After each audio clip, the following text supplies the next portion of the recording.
30 mètres de long, 20 mètres de large, le nouveau trimaran de François Gabard rejoint son élément après 2 ans de construction.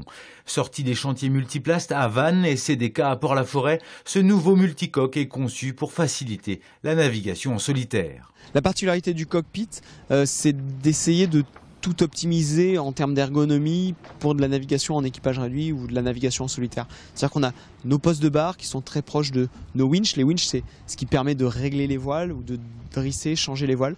Voilà, tout ça se fait quasiment au même endroit. On a tout à portée de main. La petite cabane blanche qui est à l'arrière du bateau, c'est là où je vais avoir ma bannette, où je vais pouvoir dormir. C'est là où je vais avoir la table à cartes pour faire la météo. Une petite cuisine aussi pour manger. Je vais vivre 99% de mon temps entre cette cabane, les postes de bar, le cockpit, et donc j'aurai tout à portée de main en permanence. Avant de reprendre la mer, le voilier du vainqueur du dernier Vendée Globe va subir une batterie de tests pour éprouver sa fiabilité sur les longues distances. On ne cherche pas à faire des pointes de vitesse, on cherche l'objectif final, c'est de faire un tour du monde en solitaire le plus rapidement possible. Donc on cherche à avoir des vitesses élevées qu'on est capable de tenir pendant des heures et des heures, des journées et des journées. Hyper impatient, ça fait des semaines que je suis impatient, mais là c'est vrai que ça se calme pas.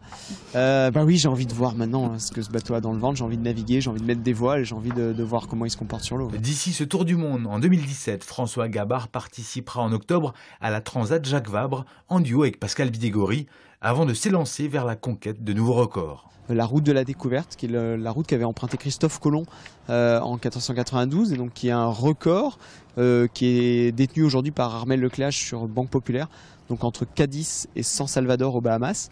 Ensuite, on va faire un deuxième record qui est le record New York-Cap Lizard, donc le record de l'Atlantique Nord, qui est lui détenu par Francis Joyon sur IDEC. Et enfin, si le temps le permet, en fin d'année 2016, donc la traversée de la Méditerranée entre Marseille et Carthage, qui est lui détenu par Armel Lecléache sur Banque Populaire. D'ici là, le jeune Charentais de 32 ans va enchaîner les sorties en mer et prendre enfin ses marques sur cette Formule 1 des mers.